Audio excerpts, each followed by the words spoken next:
Welcome back to Off Key. We're on chapter 2 of our conversation with Owen Sartori. I'm recording this intro at 9 o'clock in the morning. Keep in mind, we didn't talk to him at 9 o'clock in the morning. We're just re-recording because it sounds better. Now I'm using a U87. I'm trying really hard to be funny, but keep in mind, I did just say it's 9 o'clock in the morning. Listen to Owen. Tell us a little bit when you're working in that commercial side of it about being a little bit under the gun, as in they come out with some pretty enormous requests, and they want it the next day at 6 o'clock, including, you told me one time about this, and I thought it'd be kind of cool for you to talk about, is, hi, we want this song in a different key or a lower register, and we need it by tomorrow. Sure.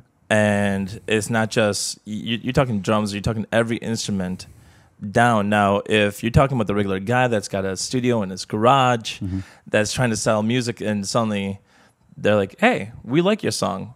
We need it in a different key by tomorrow. It needs to be just as good quality. Yeah, that happens. It happens a lot, especially when you've got singers involved. At the time, I was working with three different singers who were potentially going to be the singers on this particular branding. I'm going to say it because Owen's doesn't always brag. These singers were top singers, by the way. It was sort of a dream. Yeah, it was there's not the shit that you kind of sit back and go, hey, so for those who don't know, name the three singers. Kay Hanley from the band Letters to Cleo. Awesome band, by the way. I know. See, that was the thing. That in the 90s world was my world. So, yeah. So Lisa Loeb was another one. Yep. She was awesome. And then Tracy Bonham. Tracy right? Bonham. Yeah. She is such a badass, right? So the three of them each recorded a version of the tune. It just turned out that for the audience, I don't even know. I can't say that one was definitely better than another. Yep. But for the audience that they were going for, Lisa Loeb had a better image, and her voice met what they were looking for better. Yeah.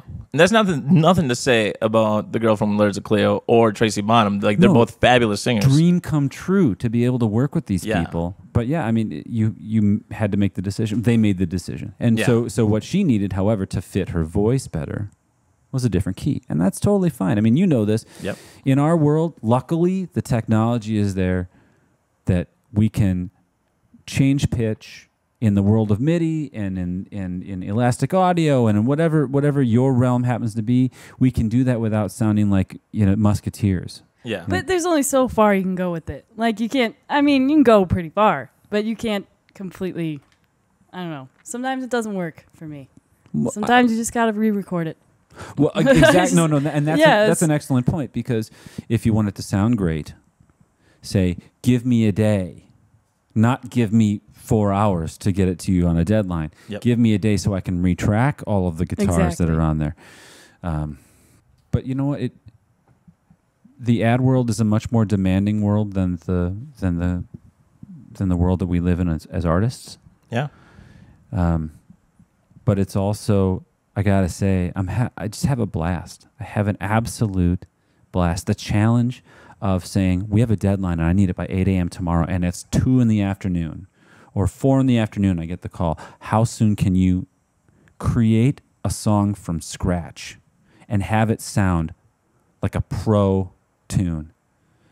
And that's the world I live in. And we, if you don't deliver, you don't get called back. Exactly. That makes sense. If someone said they wanted to do what you do for a living, what kind of advice would you give them? Become a doctor. Don't do it.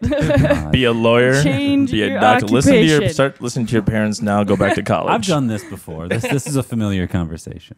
If you don't know that music has picked you, don't do it. There's too much competition, and if you don't have it just so deep rooted inside you that this is what you're going to do for a living, then find another love that you're equally passionate about and go do that, because this is a very competitive, not a terribly lucrative world. We do it largely because Paul Peterson, a friend of ours, said this to me one time, and it resonates because it's true.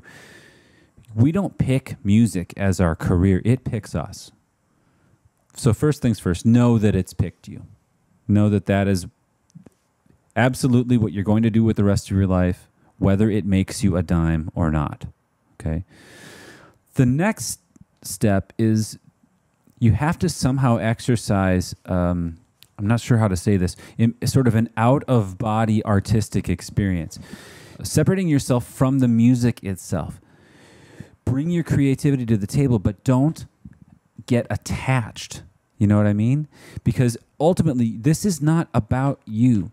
Everything that you're writing, you can have as much fun and you can put as much creativity into it as possible. But if you make it personal, this is about you, then whenever somebody comes up to you and says, hey, that track didn't strike me the way that I wanted it to, you're going to be hurt. You're going to be, offended, and you might get depressed about it. You got to let that go. Artists are horribly sensitive. Yeah, that's very true. This is an industry that you definitely learn a lot about yourself. Oh my God. You learn how to take the worst punches to the gut, and you got to look at someone and pretty much, even though you might want to punch them back, sit there and go, thank you. Mm-hmm. Because you want them to come back and pay you to punch you in the gut again. And that's wrapping up Chapter 2 of our conversation with Owen Sartori here on Off Key. Today we're spotlighting a band called The Great Went. They do reside in Minneapolis, so feel free to stalk them or find them in your neighborhood of music somewhere. I don't really know where I was going with that. Anyways, it's 3 dudes, and they play some crazy instrumental stuff. Don't make fun of them for not having a singer, because they'll kick your ass. This song is called Burlap. It's off their new self-titled album. You can find it on iTunes and Spotify and all that other cool jazz. Make sure to tune in for Chapter 3, where we continue talking with Owen Sartori, and we talk about Slayer. This is Off Key.